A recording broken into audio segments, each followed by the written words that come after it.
Bueno, mi nombre es Mauricio Giulidori y les quería comentar algo sobre la regulación hemostática de la volemia, que es parte del líquido extracelular. Entonces, para empezar, eh, vamos a definir qué es la volemia. Podemos decir que es el volumen de sangre que hay en el organismo.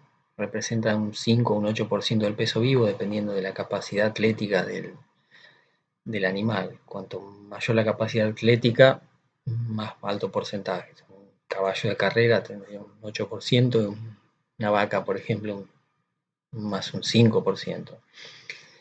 Y recuerden que en la sangre hay un 65-70% de plasma, que tiene el agua, los iones, electrolitos, y un 30-35% de glóbulos, que es la parte donde están las células. Glóbulos blancos, rojos y plaquetas. Y un dato interesante es que como la mayor parte de la sangre es agua, vamos a ver cómo atraviesa la membrana celular el agua y los iones y qué relación tiene esto con la volemia. Acuérdense que el agua atraviesa fácilmente entonces la membrana celular y como la cantidad de solutos osmóticamente activos dentro de la célula es mayor que afuera, hay una tendencia a ingresar hacia la célula el agua. A los iones le cuesta mucho más difundir porque necesitan transportadores especiales. Y vamos a hablar del sodio porque van a ver que juega un papel clave en la regulación de la volemia. Acuérdense que el sodio es mucho más abundante afuera de la célula y es el principal responsable de la osmolaridad extracelular. Entonces, vamos a ver qué rol juega este sodio en la determinación de la volemia. Y entonces, ¿cómo hace el organismo para retener agua en el espacio extracelular, siendo que el agua tiende a ingresar hacia las células porque hay más cantidad de solutos osmóticamente activos dentro de la célula? Entonces, uno de los mecanismos que desarrolló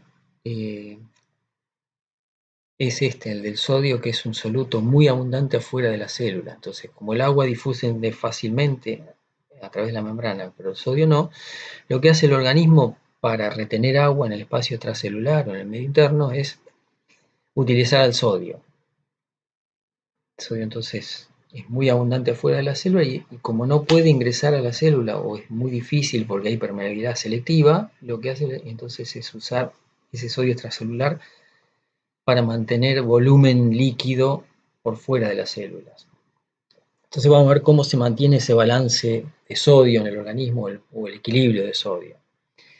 Entonces la cantidad de sodio que hay, sobre todo en el espacio extracelular, que tiene el 97-98% del sodio del organismo, o la cantidad de sodio que hay en todo el organismo, o sea, ese sodio corporal total, va a depender o va a estar en función de la cantidad de sodio que ingresa fundamentalmente con la dieta y la que se pierde del organismo, ¿no? Por vía renal, por vía digestiva, sudoración y demás.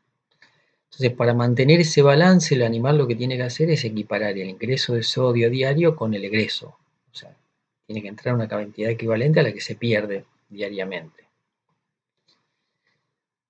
Ahora, ¿cómo hace realmente el organismo para saber qué volumen tiene en el espacio extracelular? Porque no se podría, como en un tambor, meter una varilla y medir el nivel de agua. Entonces, a eso lo hace con los varoreceptores.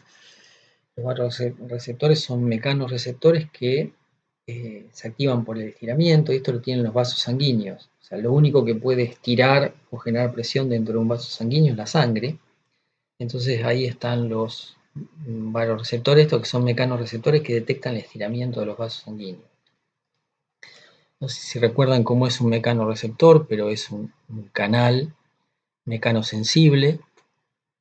Esa es la vista lateral, esta es la vista dorsal, y al costado tiene un esquema, tiene una especie de paletas que lo que detectan es la deformación. Y cuando hay deformación, cuando se dilata por deformación mecánica, se abre el canal y permite el paso de iones. Por eso hace una transducción ionotrópica, o sea, transforma un estímulo mecánico en un flujo de cargas o de corriente, ¿no? Y se activan entonces por el estiramiento. En este caso, por el estiramiento causado por la sangre que hay en los vasos. Entonces, los mecanorreceptores detectan estiramiento, deformación, presión, vibración y demás, pero en este caso puntual van a detectar el estiramiento causado por la sangre. Entonces, resulta un tanto extraño porque si bien el volumen de sangre depende fundamentalmente de la cantidad de agua, que es el componente más importante, el volumen de sangre en definitiva termina dependiendo del sodio, de la masa o de la cantidad de sodio más todos los aniones que lo neutralizan en el espacio extracelular, por fuera de la célula, ¿no? Entonces esa masa de sodio, ese sodio corporal total iba a depender de la relación que había entre los ingresos y egresos de sodio del organismo. Y en este caso, acuérdense que eso lo medía mediante los baroreceptores o sensores de volumen. Y esto le iban a informar entonces a varios sistemas que son los que participan en la regulación de la masa de sodio que hay en el organismo, como el sistema renina-angiotensina-aldosterona, el sistema simpático, sobre todo por efecto de la noradrenalina, y el péptido natriurético auricular. Cada uno de estos tiene un valor de ajuste, que en un ratito lo vamos a ver, y lo que van a hacer es, por un lado, manejar la pérdida o la excreción renal de sodio, que es lo que se conoce como natriuresis, y por otro, van a estimular el hambre o inhibir el hambre de sal. El hambre de sal es, o sea, para el sodio es para el único mineral que el organismo tiene un centro del hambre, o sea, nunca van a ustedes escuchar a alguien que les diga, muero por comerme algo de magnesio, muero por comer potasio, tengo ganas de comer, no sé, calcio. Pero sí van a decir, tengo una gana de comer algo salado.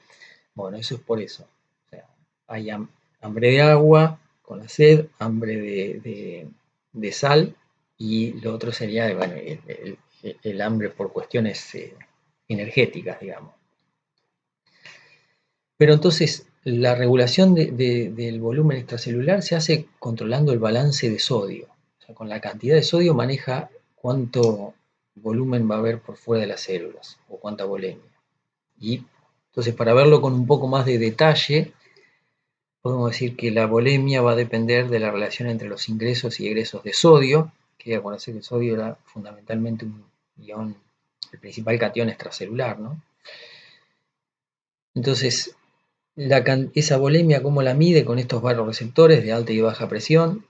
Fíjense que en el nivel del sistema renina-angiotensina, en el riñón, tienen las arteriolas renales, tiene sensores de presión, y esos cuando se estimulan, van a terminar produciendo angiotensina 2 y aldosterona. Tienen un valor de ajuste de alrededor de unos 60 milímetros de mercurio. Cuando cae por debajo de eso se estimula este sistema renina-angiotensina, y lo que va a hacer es, por un lado, estimular el hambre de sal para aumentar el ingreso de sal, y por otro lado va a inhibir la natriuresis. O sea, va a frenar la pérdida de sodio, va a aumentar la recaptación de sodio a nivel renal con tal de aumentar o generar una ganancia de sodio para aumentar la volemia. Entonces, todos estos, el sistema renina-angiotensina funciona luchando contra la caída de volemia, contra la disminución de la volemia. Por otra parte, cuando esa volemia aumenta, genera una distensión a nivel de las aurículas producen el péptido atrial. Van a ver que el valor de ajuste ahí está alrededor de los 0 milímetros de mercurio, 2 milímetros de mercurio, que sería el valor de la presión venosa central ahí a nivel de la desembocadura de las cavas en la aurícula. Si se distiende eso porque hay un exceso de volemia, se descarga el péptido atrial, y el péptido atrial lo que tiene es antagoniza todo el sistema renina-angiotensina aldosterona. Entonces va a frenar o a disminuir el apetito de sal para que el animal no busque o no tenga esa sensación o esa gana de comer algo salado. Y por otro lado va a favorecer la natriuresis, o sea, va a favorecer la excreción de sodio en la orina, y con el sodio arrastrará agua también, o sea, se produce una pérdida de sodio, natriuresis, y de agua también, una diuresis importante. Y con eso lo que hace es, en definitiva, producir una pérdida o una reducción en el sodio corporal total y con ello de la volemia. Esa es la manera que tiene el organismo entonces de regular homeostáticamente la volemia. En los libros de fisiología esto normalmente aparece como regulación renal de la presión arterial. No es una regulación renal de la presión arterial, sino una regulación homeostática de la volemia. Pero bueno, se los comento porque normalmente aparece así en el libro. Y bueno, para terminar entonces, el mensaje es este, que la regulación de volemia o de volumen de líquido extracelular se hace controlando el balance de sodio, ¿no? O el sodio corporal total. Bueno, gracias por haber visto el video y suerte.